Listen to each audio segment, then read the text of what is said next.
We will now call the City of Twinsburg regular council meeting to order. Shannon, would you call the roll? Mr. Scafidi? Here. Mr. Ceresi? Here. Mr. Steele? Here. Ms. McFerrin? Here. Mrs. Stoffer? Here. Mr. Fury? Here. Mr. Roden? Here.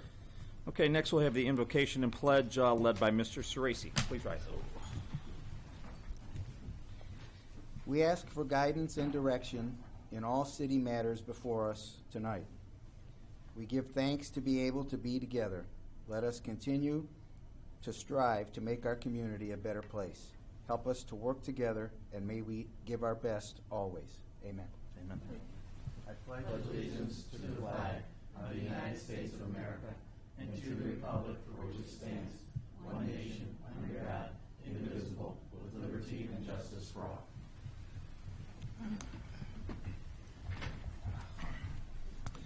Okay, next we have the approval of the minutes from the April 12th meeting. Are there any changes or corrections?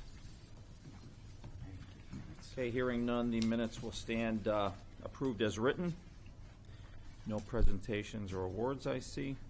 Council communication and reports. Mrs. Stoffer. Audience participation? Oh, I'm sorry, did I miss it? Yep. I did. I went right over that. Audience participation. Let's go Sheila back. Williams? Sorry, Sheila. Had I known it was you, I'd have put that first on the agenda. I will remember that. Okay, I have a couple of things. I have the 2015 budget report for all the council members from Summit County Public Health.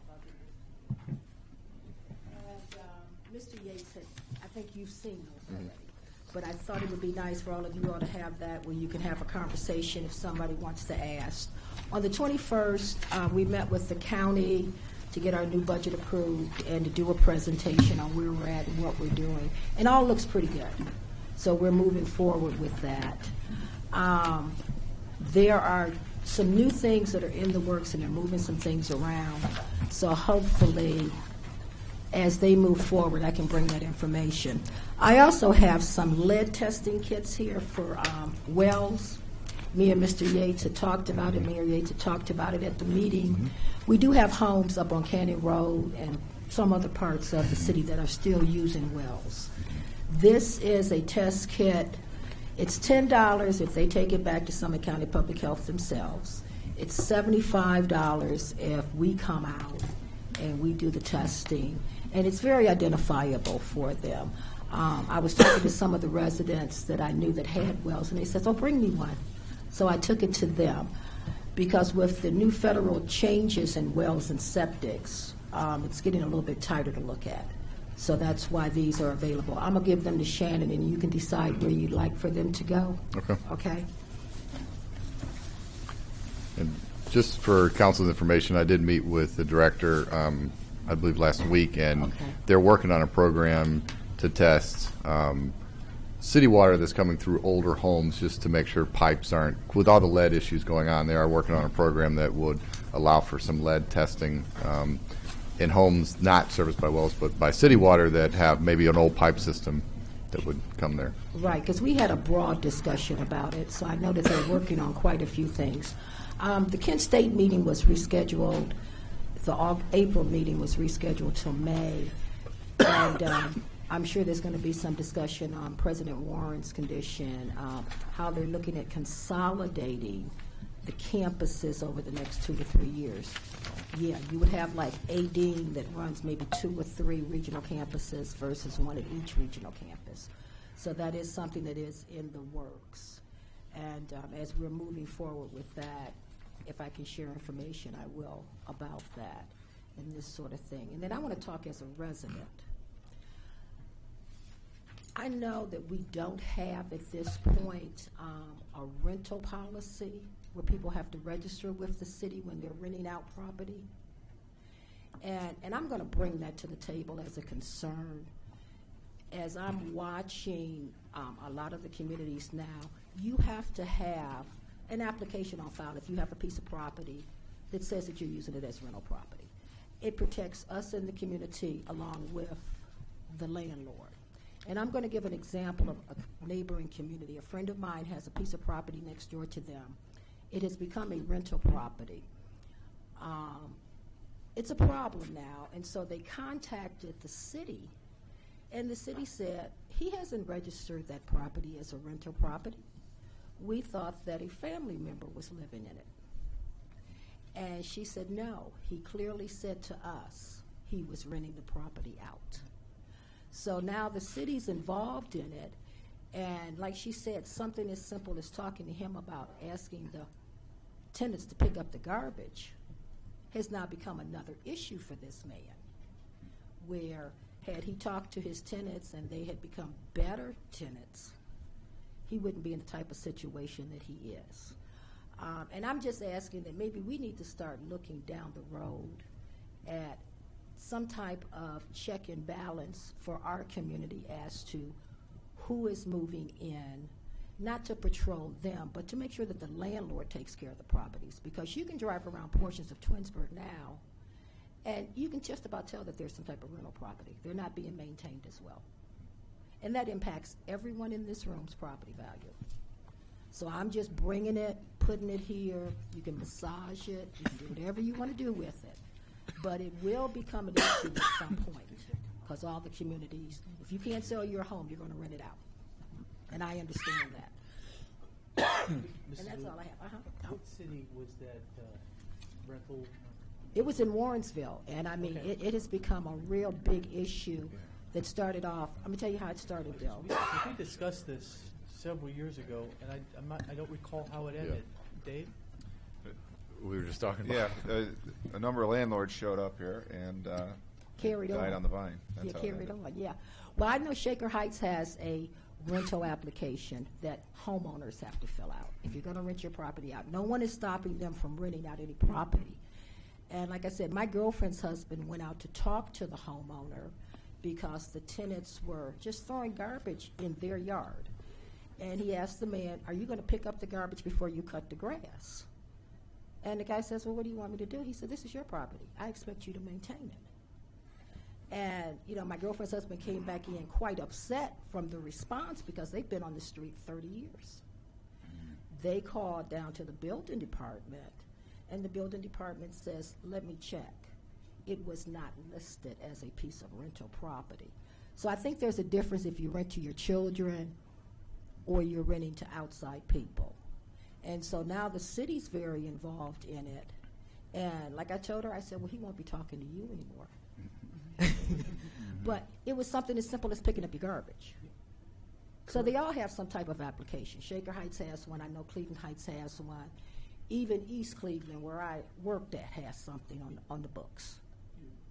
I know you live in Ethan's Green, so that we have lots of rules as an association, but the city also does get involved with, you know, maintenance of outdoor maintenance of the houses. We've had- It goes beyond that. I think that the rental issue goes beyond that. Right, I would And- like to take that one step further, and I know this is not going to be popular amongst the landlords, but my belief is that they should have interior inspections on those properties when one tenant moves out and another tenant moves in. But I can tell you in Cleveland Heights they do. I Yeah. think I have a strong belief in that, because Yeah. you have a tenant in a property and you don't know what they're doing in that property. Right. And someday, heaven forbid, you know, somebody's going to change wiring or do something that is not up to code, and it could be catastrophic. Well, I know that, like I said, I know Cleveland Heights has one, and you said the Shaker That's my has thought. one. Yeah. All I'm saying is I'm putting it out here on the table. We have a lot of homes here in Twinsburg that are rented out all over the city, whether people want to say that out loud or not. Right. And, you know, I think I came here 10 years ago talking about the SWAT team running across the back of the property, and I lived up in Lake Plata, and it was a piece of rental property, and school buses couldn't get down the street, and it was like 5:30 in the morning, and the neighbors were like all up in arms, and it was some type of chop shop. If I'm not mistaken, you'd have to ask Chris about it, because they didn't even know about it. Our police department didn't know about the raid. And I think I came down there here again and talked about, I want to know who my neighbor was. Just if our police department didn't know about it, you expect the landlord to know that they're chopping cars in the garage there? I would say if you're picking up rent, Brian, and you're checking on your property, you're aware of what's going on your property. You make a decision depending on what type of rent you're collecting, which you address. And I stand on that, okay? Because there were cars in that driveway, there was all sorts of traffic, all the neighbors were talking about it, and like I said, in the middle of the night, they were coming through at 5:30 in the morning, SWAT teams running across the backyards, and they detoured the school buses. And I came down here and talked about that. So I'm going to leave it alone. Like I said, I'm putting it here on the table for you all to massage it. You can decide what you want to do with it. It's better to be proactive, and I keep talking about that, than to be reactive. So that's all I have as a resident. Thank you. Thanks so much. Shannon, anybody else? I think the building department already had that stuff put together. We've talked about this in the past, yeah. Never- I'll talk to Russ about it. Daisy Walker. Daisy Walker, come on up. Let's come on down. Come on down. Good evening, Mayor, Mr. Maestros, council and staff. Daisy Walker, Chair, Twinsburg Environmental Commission. I want to read a letter to you. And it states, a tiny branch in a garbage bag filled with soil covering the end, weak, and fragile. I sheltered it from the dangerous crowds and chaos of the elementary school bus. The saplings barely made it home safely, dodging every possible obstacle. When we finally reached the comfort of my backyard, I prepared its home, a location far enough from the house to avoid stepping on it. I took all necessary precautions, including a miniature fence, to prevent animals from crushing the baby tree. Every day I watered and fertilized and weeded my little tree. Rapidly, the little tree grew first to knee height, then to shoulder height, and now 10 years later it stands several feet taller than I. That little tree was given to me on Earth Day in 2006. It's a symbolic representation for me of the continual impact Earth Day has on the city of Twinsburg. The city of Twinsburg is beautiful, simplistic, and natural.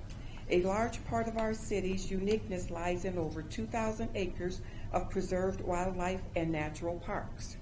Earth Day, a day where events worldwide are held to demonstrate support for environmental protection for Twinsburg, is used to reflect on the beauty of the nature we have and ensure its preservation in the future. It is a day to heighten awareness on the diminishing natural environments in our community and in the world, along with educating people as to the consequences it is causing. People and animals all over the world are dying from man-made problems such as pollution, deforestation, deterioration of soil. These deaths have overreaching effects that alter how people live in their lives. They extend past the visible repercussions into something much deeper. For example, most people are unaware of how the decreased number of pollinators is affecting the fragile ecosystem and the snowball effect this could have on their everyday lives. Without pollination of local plants and crops, our abundance of agricultural goods will suffer. Knowledge of issues such as these have spurred community participation in activities that improve the sanitation of our city through events such as the River Run, where people help clean up Tinker's Creek, and much more. In Twinsburg, Earth Day is a time to reflect upon how lucky we are to live in a community that values the protection of our wildlife. It is a time in which people can take a break from the constant pressure of renovation and industrialization and instead just enjoy the wonder that surrounds us. In the busy world we live in today, people are focused on the next project and endless cycle of things that may be irrelevant in the grand scheme of life.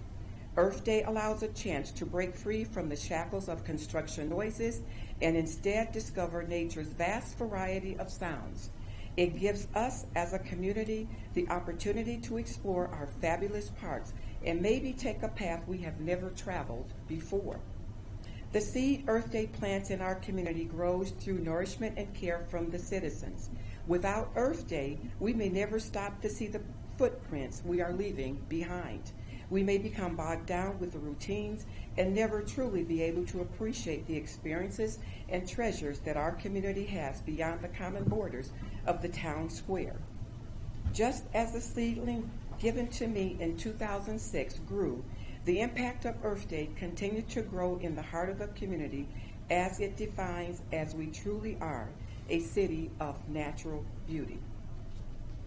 This was written by Brianna Sanborn, and she was our recipient of the $250 scholarship that we gave to her, or that the mayor gave to her last Thursday. So I just want to know the importance that Earth Day in the city has on the high school children, and to write a fantastic letter like this. We received several letters, and they were all reviewed, and it was agreed that this was a top-notch letter that represents the city of Twinsburg. I want to thank you, Mayor, Mr. Maestros, for all the things that the environmental has done to keep us legal, council for supporting us, and staff for just helping me with the Environmental Commission. I really appreciate it. I love you guys very much. I pray for you, and next year it's going to be even bigger and better, because we need more letters like this from our high school students. Am I right? Yes, Right. Okay, thank you. Thank you. I just want to thank Daisy because this past year, I'm going to read it in my report as well, but it was much bigger, much better than we've done in the past, and it was great. So great job again, and yeah, next year is going to be better. We know it's a Saturday, it's going to be even different, so more things to come. But great job, Daisy. Okay. Shannon, anybody else? There's none. That's it. Okay. Boards and presentations, we've been through that already. There are none. Okay, council communication and committee reports. Mrs. Stauffer. Okay, my committees have not met. Well, I had the finance committee, but I'll let you report on that. And BZA is meeting tomorrow. That's all Okay. I have. That's it? Yeah. Mr. Swayze. I've not met with any committees. We'll go to Mr. Roden. Okay, as I said, I'm going to talk a little about Earth Day. So this Thursday, April 21st, was the second Earth Day celebration. We had a huge success. We had over 200 people that came in and talked to the owners of the electric cars that were inside the gym. We had many children have their face painted by the high school volunteers. Home Depot kept attention of the young people by entertaining them with hands-on crafts to take home. And then the Friends of the Library intrigued residents with the origami crafts that they did. All seeds and milkweed plants that were dispersed, they were given out within the first hour of the celebration. As Daisy said, Mayor Yates opened the Earth Day celebration program with talking about Earth Day, and also giving, as Daisy just read, Brianna Sanborn her $250 scholarship. Now that I've heard that, it truly makes sense of why she got it. And Kathy Powers was there as well to express her appreciation. We also had, I don't know if you have it in here, we had all the administration from the high school, middle school, Dodge, I think all the way down to Wilcox. It was great to see everyone in attendance there. Chris Noga talked about proper disposal of prescription drugs and the drop-off locations. The Environmental Commission collected one large box of canned goods. It was delivered to the Twinsburg Hunger Center on the 22nd. We had 19 high school students volunteer for Earth Day, a totaling of 103 service hours. And the Environmental Commission, I don't know if you were there, you know about the chicken. So we've now adopted the Earth Day chicken as our official mascot for Twinsburg Environmental Commission. And we're going to have a contest to name the Earth Day chicken. And the chicken will be invited to attend all of our events now with the annual cleanup on May 21st will be its next appearance. So but it was a great event, very impressive. You know, I think the kids were super impressed. We had the of course I can't think of the car. Tesla. Yeah, I mean the kids were going crazy with the Tesla and the Toyotas and the BMW, and so it was a great event. So again, great job, and we look forward to next year. That's all I have to report. Thank you. Thank you. Mr. Fury. Thank you, Mr. Scafidi. The Twinsburg Planning Commission met on April 18th and covered two areas. First, there was a preliminary subdivision for Shepherd Preserve, which will be a new 23-home subdivision off of Separate Road, as well as a lot split for 1100 Ravenna Road. Both items passed unanimously, and they are also going to look at getting recommendations amongst themselves and for the building department on reviewing the setback allowances for residential properties. And the reason that they would like to look at that is that they think that there's a lot of, some members think that there are many variances or BZAs. I mean, everybody here that's had the BZA, how many deck, side lot, anything had to get redone. So we're talking about re-looking at some of those setbacks and side line because, especially in R4, we changed R4, but we changed some of R4 language, but we didn't change some of the setbacks, and this new lot's going in. So they're going to look at a recommendation. It might come to council, but that's something they were looking at as well. The next meeting that's scheduled for the Planning Commission will be Monday, May 2nd at 7 o'clock, and on the agenda will be Cornerstone Business Phase 3. So that's all I have this evening. Thank you. Thank you. Ms. McFerrin. I've had no meetings since the last council meeting, but we have Parks and Recreation this Thursday at 6:30 if anyone wants to join us. Okay, great. That's it. Mr. Steele. The ARB met on the 21st. They did send one homeowner he wanted to put it actually was an attached garage to his home on 91 on Darrow Road, and they did ask him to go back to the BZA because they felt he was going to be encroaching on his backyard setback. There was another house going into Fox Hollow, that the lot that it was sitting on. Amy had a question about the riparian, I think it was, setback or whatever, and they were asked to take it back to the potential homeowner, advise them what they wanted to do. They couldn't.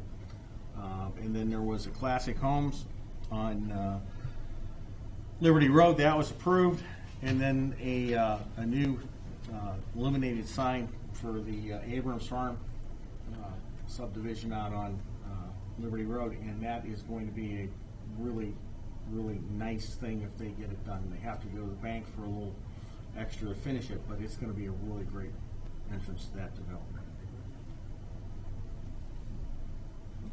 That's it. Okay, thank you.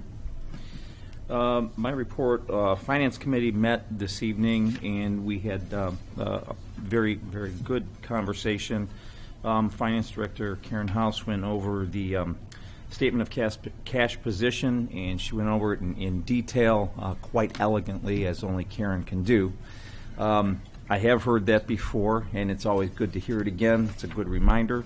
She went over the accounts and really makes it easy for council to look over the finances if we get a question, to be able to answer questions for any resident that may ask us.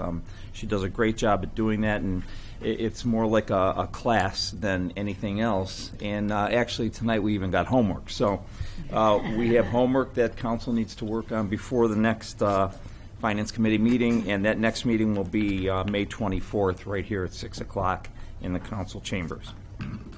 Other than that, my other committees have not met. So that be, I'm sorry. Okay. Then I'm done. Mr. Roden has Just one real more quick, thing. because I'd be remiss if I didn't say that the additional, I mean, it wasn't just Daisy. So we have a great new team of commissioners who are on the Environmental Commission. So Lynn Muter, who helps out, Jamie, Chuck, Lisa Toth, and who's Ward 4? Can't think of it. Scott, yeah, so they all were great, and they all helped out in all different ways and contributed, so I just want to thank them as well. That's it. Thank you. Okay. That being said, council reports are complete. We will move on to the mayor's report. Thanks. Good evening, everyone. I'm going to start off talking a little bit about safety forces and some of the things happening. Last week we had a active shooter drill that was held at the high school. It was a very realistic event. Our safety forces did a very good job. I know they learned a lot. along with the school district. It was a day off school. We had about 200 plus students come in to participate.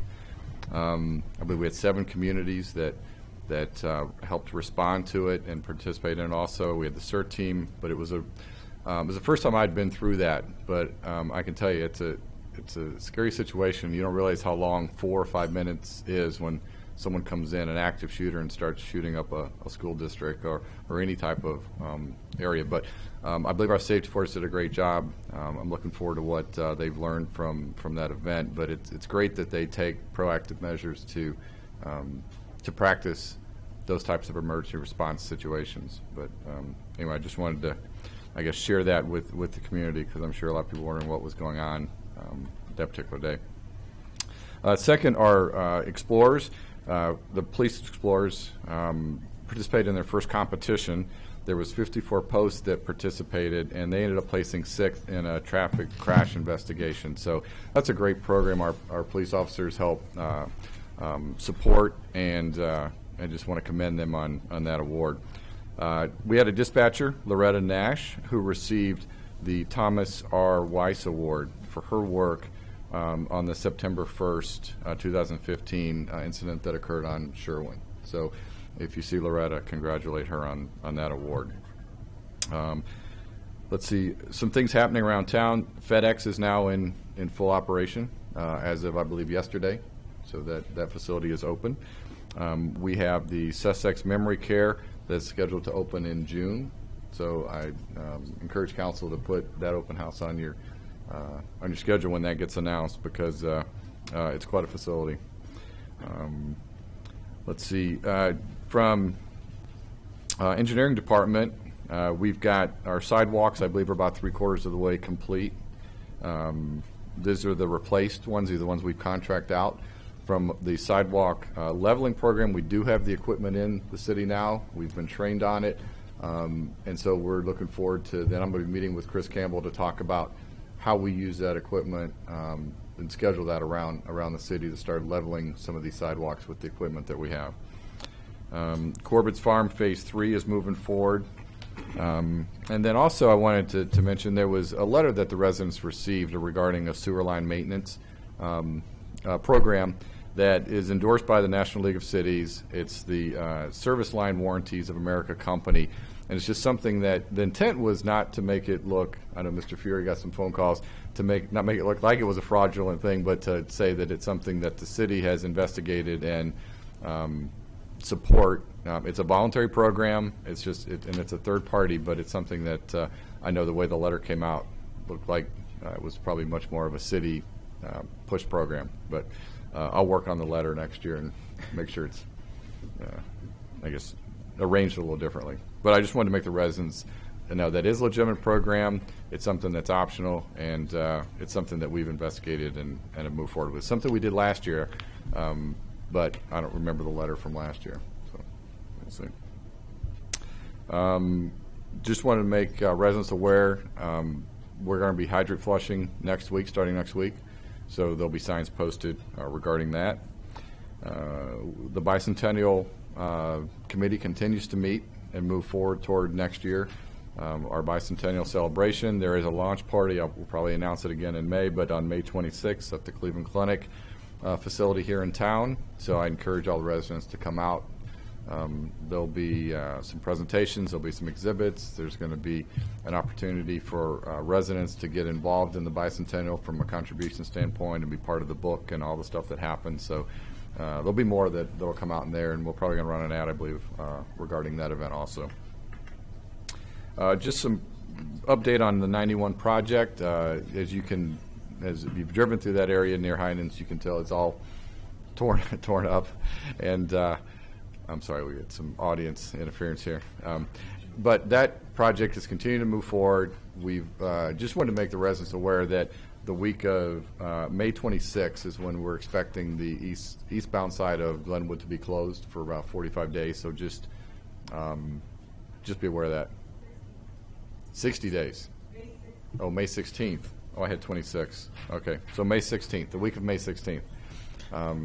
So anyway, just to let you know when that gets closed down. Once that's completed, it'll move over to the other side of Glenwood. And then lastly, I just want to also compliment the Environmental Commission. Earth Day was a great event. I think shifting it to the 4 to 7 time slot really created a lot more traffic. I talked to all the vendors, and even the owners, I can't even say the residents because not all of them are residents, that brought the electric cars and the dealership that brought the hybrids, all had a great time and are encouraged about next year's event and would gladly come back and bring more people with them. So that's the main thing, is that we didn't have people sitting around, standing, doing nothing. I mean, it was a constant flow of kids and families and everything coming through the Earth Day event this year. So I think it was a great move to that time slot, and just want to commend the Environmental Commission on that event. And that is all I have. Okay, Mayor. Moving into department head reports. Okay, Derek?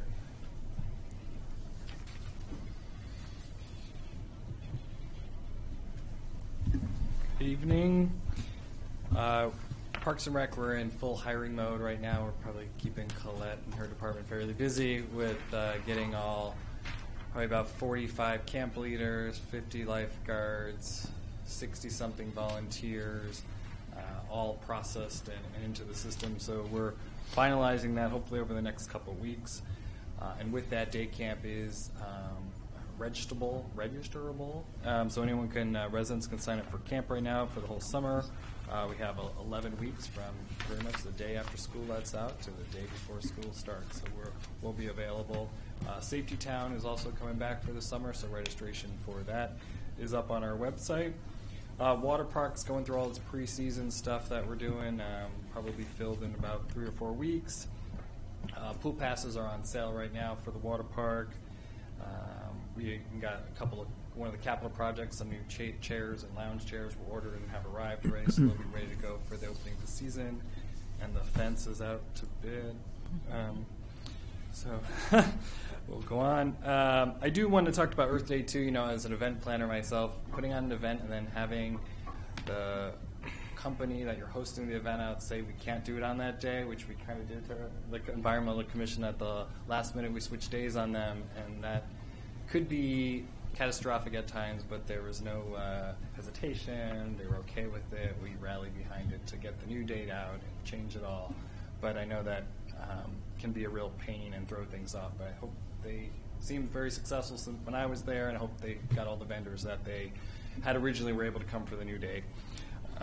But reason for the date change was the King James basketball tournament was the same weekend at the fitness center, which is a huge tournament for us, takes over most of the field house, and that was Friday, Saturday, and Sunday. So those are the tallest middle school kids you'll ever see. And with the Environmental Commission as well, we'll be teaming up for the cleanup Twinsburg Day on May 21st up at the community center in the park there, and we'll help cook hot dogs and get that event going. Duathlon is on June 5th, so it's 2-mile run, 10-mile bike, 2-mile run. Did meet with the Route 91 crew. We're going to be rerouting our bikes slightly to avoid the Glenwood 91 intersection, but I think we have a good route change that'll put us kind of head over towards Warren Parkway and go down, so we avoid the most difficult part of the construction area. Rock the Park schedule was released, so all the dates for Rock the Park are now out on the rocktheparkconcert.com website. Tickets go on sale May 16th for all shows. And as Mr. Yates had mentioned, the Bicentennial, our website launch party is May 26th. You'll get formal invitations here shortly, and there'll be an ad in the paper to discuss that. And then lastly, I wanted to talk about, I'm always trying to kind of add public art when I can into the city, and was talking to local artists who kind of came up with this idea along with me. We're going to reach out to other artists to look at these electric boxes that you see at traffic intersections and maybe paint some of them. So I was going to send around a couple of examples of what other cities have done. And, maybe paint about 6 to 8 of them throughout the city. Get some other local artists that are in the community to help out and paint them. And, they're just these big silver boxes, usually in very prominent locations, of painting some of those. Doing that here within the next few months, hopefully. I don't know if there's any feedback about that, but all different types of art. It won't be those pictures, obviously. Those are just examples. That's that's what we have going on here. So I have one question. Yeah. The being new, we get a lot of revenue from the King James tournament? What kind of revenue? Yeah, that is a rental basis, so it's a strict, this is what it is to rent this facility for 3 days, absolutely. And I did want to mention, I forgot to mention, was National Bike Month is in May, and we're going to be helping get the word out about Share the Roads for biking in Twinsburg. You've probably seen Share the Road signs go up on a lot of streets throughout the town. We have 50 of those up. We're also going to have 100 political type signs going out throughout the city to remind people that bicyclists are going to be coming out onto the roads, to watch out for them. And we've also teamed up with a local dentist, Dr. Adelstein. We're going to do a program where she's donated a bike. We're going to do a coloring contest with kids to get the word out. And that'll take place, I think, the third week in May. And then also May 20th is Ride Your Bike to Work Day. So we'll start pushing that as well. Okay. Thank you. Derek, you got a challenge. Seth, Councilman Roden said if you do it, he'll do it. I do. I feel as though I live. No, you don't. All right. All right, Colette?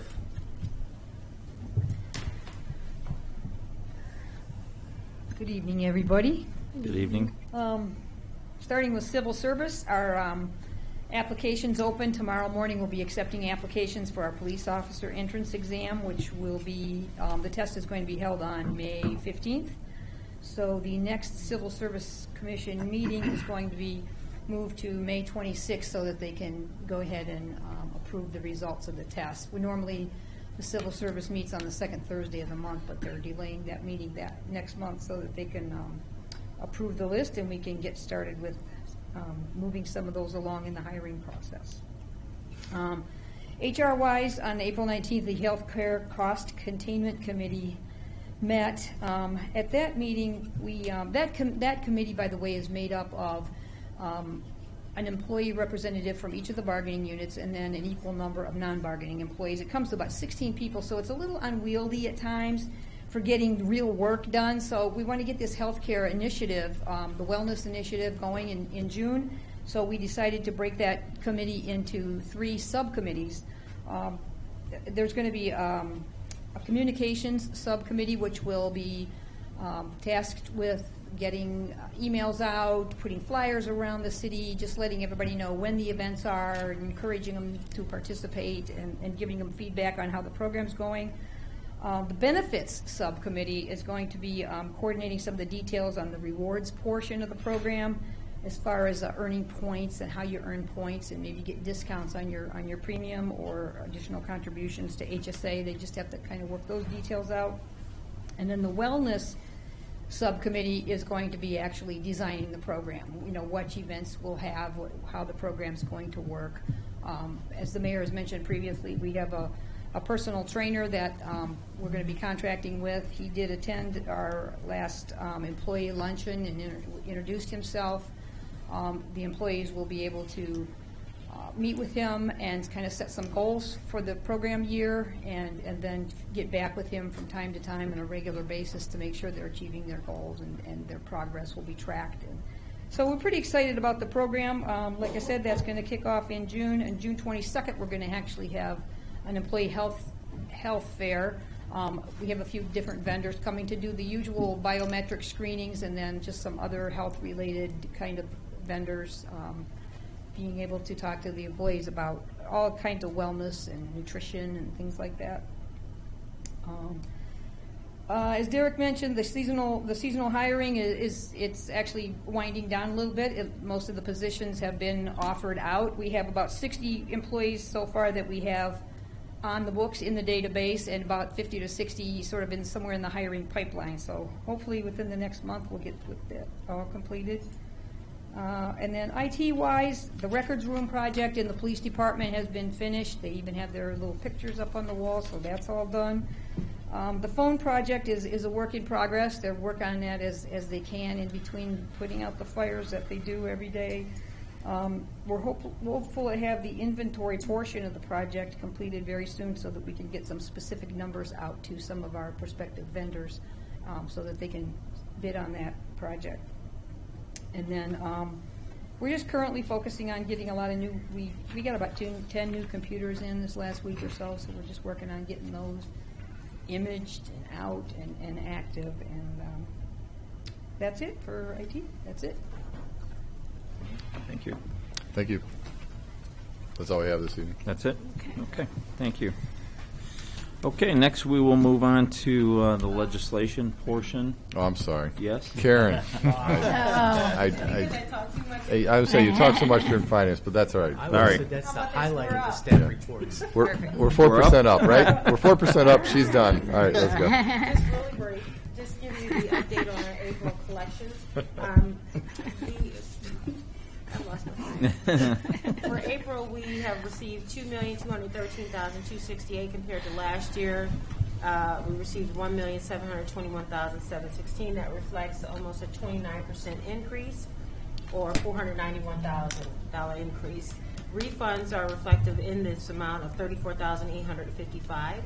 Total year-to-date receipts collected for this year so far is $6,896,503, compared to last year's $6,634,565. This reflects an increase of about 4%, or $261,000 more over last year.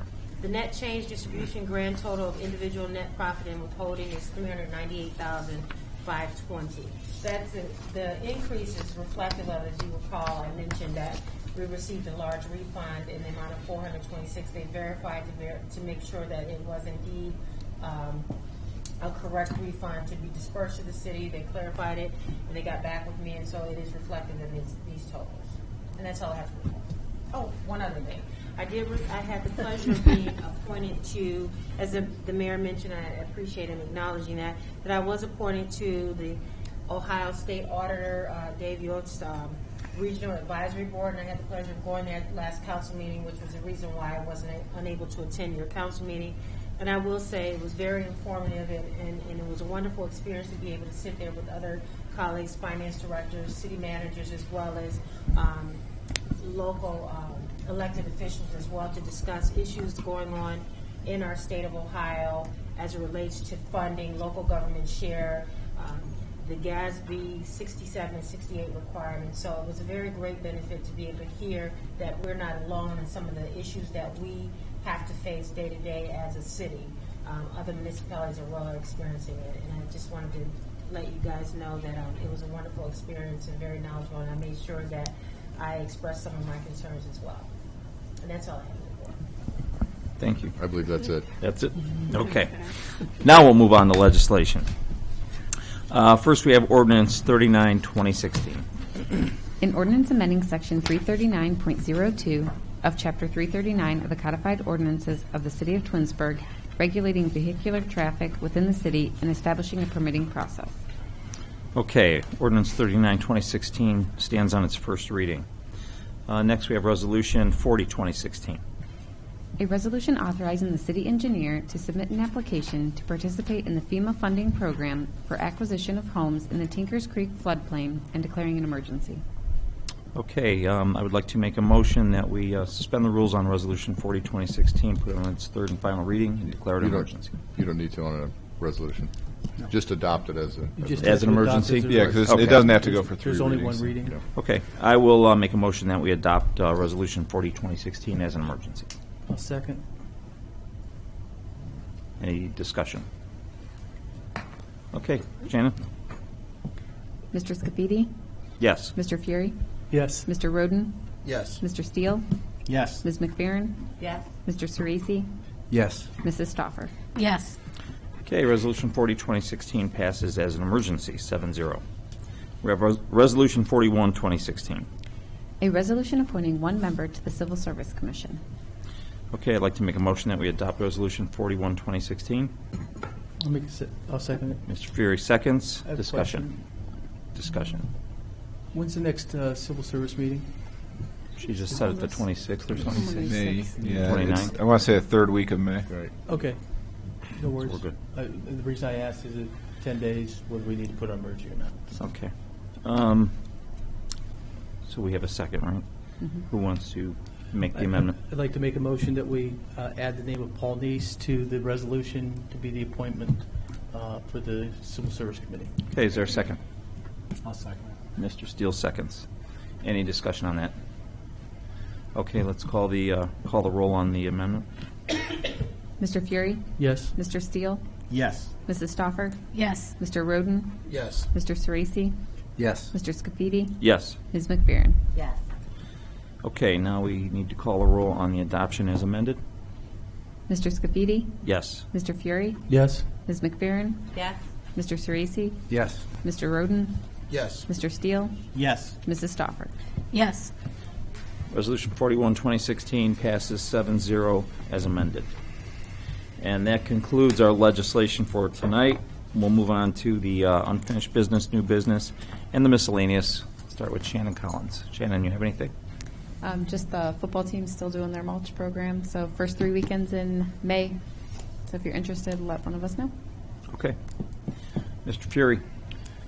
I would like to remind everybody that the Ethan's Green garage sale will be held Friday and Saturday, June 17th and 18th. If you live in Ethan's Green and you'd like to participate, you need to register. And the way you do that is go to the website at ethansgreen.com and just click, and there's a brief sign up so that your name could be included in the map that is put out by the group. That's all I have tonight. Thank you. Okay, Mr. Sorese. I have nothing. Thanks. Ms. McFerrin. I have nothing, thank you. Okay, I have one thing. The next council meeting will be May 10th, right here in the council chambers. Caucus will start at 7 o'clock, and I will be asking tonight for a motion to go into executive session with regards to land acquisition. Mr. Roden. I have nothing, thank you. Mr. Steele. I have nothing. Mrs. Stoffer. I'd like to congratulate Karen on her appointment to that. Congratulations, Karen. And I also would like to send my condolences to the Davis family. Yes. That's all I have. Donaire. The only thing I have is I encourage residents to come out this Saturday is the opening day for TBL. So last year, I believe, was the first time they'd done this, but it's a huge event. I mean, all the teams are there, all the fields are going. They have vendors, they have hot dogs going. It's a great event. So I encourage you to come out and share that event with TBL. That's all I have. That's it. Mr. Maestros. Thank you. Just two things. Mr. Scafidi, could you also add personnel to the executive session tonight in addition to land acquisition? Yes, If sir. The record could reflect that. And I'd like to join Mrs. Stoffer and send our condolences on behalf of the other employees at City Hall, the Davis family. James will be sorely missed. Here, his smile, laugh, especially tonight with the council meeting. We always saw him as we left. Yeah, it's too bad. So every day we miss James. So thank you. Thank you. Okay, hearing nothing else, we will move on to, I'd like to make a motion that we enter into an executive session to discuss matters pursuant to the Ohio Revised Code 121.22 G1 to discuss land acquisition and personnel. Is there a second? I'll second. Mr. Sorese, second. Discussion. Call the roll. Mr. Scafidi? Yes. Mr. Sorese? Yes. Mr. Fury? Yes. Ms. McFerrin? Yes. Mr. Steele? Yes. Mrs. Stoffer? Yes. Mr. Roden? Yes. Okay, we'll go into executive session. When we're done, we'll come back out and report and adjourn the meeting. Thank you.